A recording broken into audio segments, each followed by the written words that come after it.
తిరుపతిలో టీడీపీ నాయకుడిపై భూ కబ్జా ఆరోపణలు కలకలం రేపుతున్నాయి. తమ కుటుంబానికి చెందిన స్థలాన్ని ఆక్రమించేందుకు ప్రయత్నాలు జరుగుతున్నాయని బాధిత కుటుంబ సభ్యులు ఆరోపించారు. తిరుపతి ప్రెస్ క్లబ్ లో మీడియా సమావేశం నిర్వహించిన వారు తమ స్థలంలో భవన నిర్మాణం చేపట్టేందుకు బిల్డర్ కు కాంట్రాక్ట్ ఇచ్చామని తెలిపారు. అయితే ఆ నిర్మాణ పనులను అడ్డుకుంటూ బిల్డర్ ను కూడా బెదిరిస్తున్నారని ఆరోపించారు.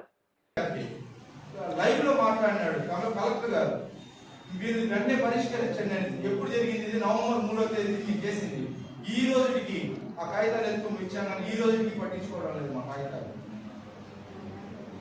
మేము మా ల్యాండ్ కాడికి పోతానే ఎవరో ఒక పోలీసులు పంపించేది.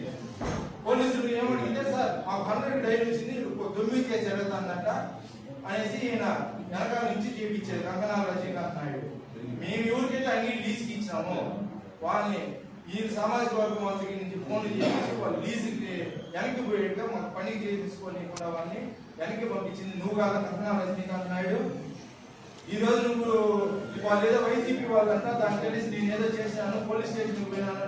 సివిల్ డిస్ప్యూట్ ఉండేదాన్ని పోలీసు వాళ్ళకి ఏం పని? పోలీసు వాళ్ళకి ఏం పనిగా పోయినావు? నువ్వు కోర్టుకు పో, నీ దగ్గర సాక్ష్యాధారాలు ఉన్నాయన్నావు కదా, కోర్టుకు చూపించు. ఇది దాన్ని హైకోర్టు పోయి ఆర్డర్ తీసుకుని వచ్చా. అదే నాకు ఎవరైతే ఆపోజిట్ లో ఉన్నారో వాళ్ళ మీద కూడా ఇంప్లిమెంట్ చేసిన వాళ్ళని కూడా తీసుకొని వెళ్ళలేదే వాళ్ళు. ఇంకోటి ఇదే కాగితాల మీద హైకోర్టు ఆర్డర్ ప్రకారం మున్సిపాలిటీ సర్వేలు ఇంకొక ఆయన అంటే ప్లానింగ్ కాకుండా సెక్రటరీ అనమాట పన్నులో చూస్తూ అంటాడు. ఈయనకి ఇస్తే ఈయన కాగితాలు ఇచ్చాడు.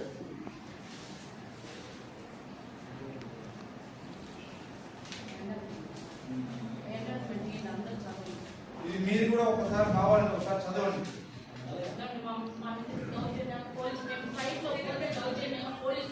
ఈ అనౌన్స్మెంట్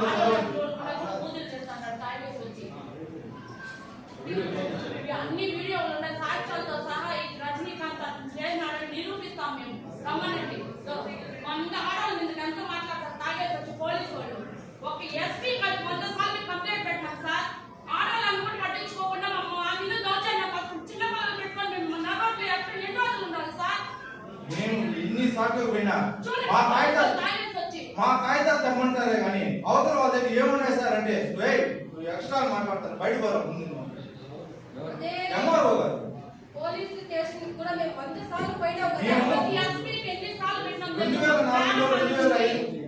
2004లో మాకు అనుకూలంగా జడ్జిమెంట్ వచ్చిందంటే ఇది మున్సిపల్ కోర్టు ఇచ్చింది, ఇది ఎట్లా చెల్లుతుంది అంటాడు ఆయన. ఎంఆర్ఓ ఒక జడ్జిగా ఉండుకొని ఆయన ఆ మాట అంటే మాకు ఆయన వాళ్ళ దైనిక స్థితి ఎట్లుండాలనేది ఆ రోజు అర్థమైంది మాకు. ఒక కమిషనర్ కానీ మున్సిపల్ కమిషనర్ మేడం కూడా వాళ్ళు ఎవరైనా ఏం చేయాలి మేము అంటున్నారు. వాళ్ళ దైనిక స్థితి ఒక కమిషనర్ గా ఉండుకొని ఒక ఐఏఎస్ ఆఫీసర్ గా ఉండుకొని ఒక పేదవాళ్ళు ఇలా మీరే కదా ప్రకటనలు ఇస్తున్నారు. సింగిల్ డాక్యుమెంట్ ఉంటే రిజిస్ట్రేషన్ చేస్తామని.